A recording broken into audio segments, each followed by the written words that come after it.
Well, goodness, we've had a host of challenging, controversial topics, and maybe I'm continuing in that vein, but I just go where inspiration takes me. I do my best to open my mind and see where it feels like we are to go. And of course, you have a great deal to do with that because we are of one collective mind. So when you hear whatever it is I'm going to talk about on a given day, you can uh, intuit for yourself the degree to which that message really resonates with you and how and why it does, or how and why it doesn't. But if nothing else, we are going to learn and grow and expand, consider and contemplate today. And so what's come today are uh,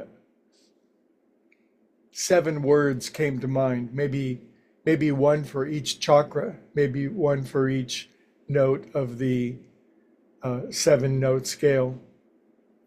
Anyway, the seven words are surprise, awe, wonder, amazement, rapture, astonishment, and glory. In other words, not the same old, same old. There's a more coarse way of saying same old, same old. I think you probably have heard that one before, but just not the same stuff, different day. This is the day that God has made. It's the day to be astonished. Now is the time. Now is the appointed time. So sometimes these are words that we think are a little too grandiose or grand. Perhaps we should tamp ourselves down a little bit. We should not live in such eager, childish anticipation of something wonderful happening, that if we live in such expectations, we're very likely to be disappointed. What's that old spiritual saying? An expectation is a resentment getting ready to happen. But maybe the problem is not with the expectation, it's that our minds are not sufficiently open and fertile to being amazed and surprised and astonished. The word amazement even appears in one world scripture. It says, in the process of engaging a deep spiritual process, it says, if we've been painstaking, we'll be amazed before we're halfway through. And it begins to list off a series of spiritual promises, beginning with, we're going to know a new freedom and a new happiness, which is astonishing, which is amazing. And I'm sure that you've had that before. I'm sure that life has surprised you and amazed you. But we are never to be done with that. And sometimes it may feel like our personal bag of tricks has dried up. It hasn't rained for a while. There's been a drought.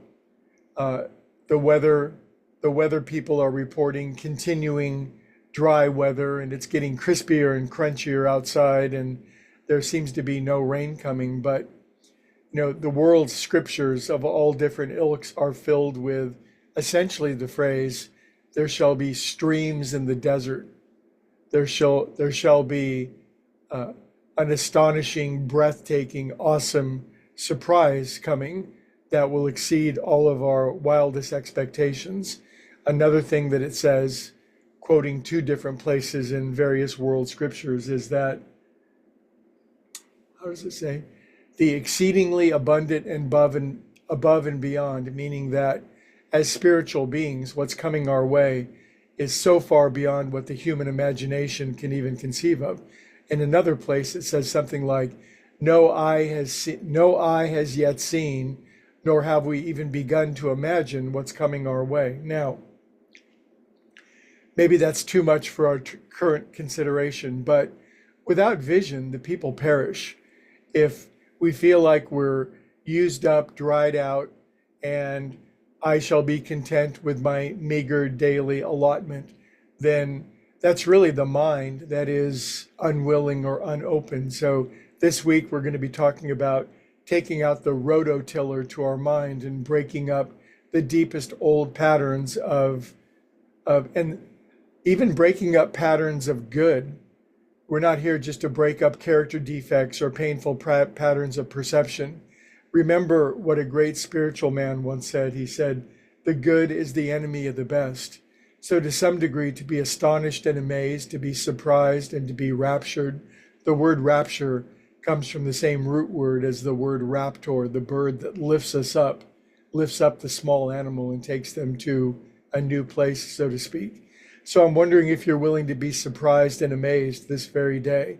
This very day, the idea could come, the connection could come, what you've never thought of could come.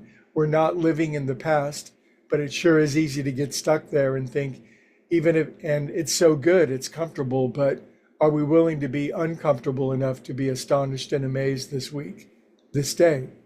I am. I'll see you guys tomorrow.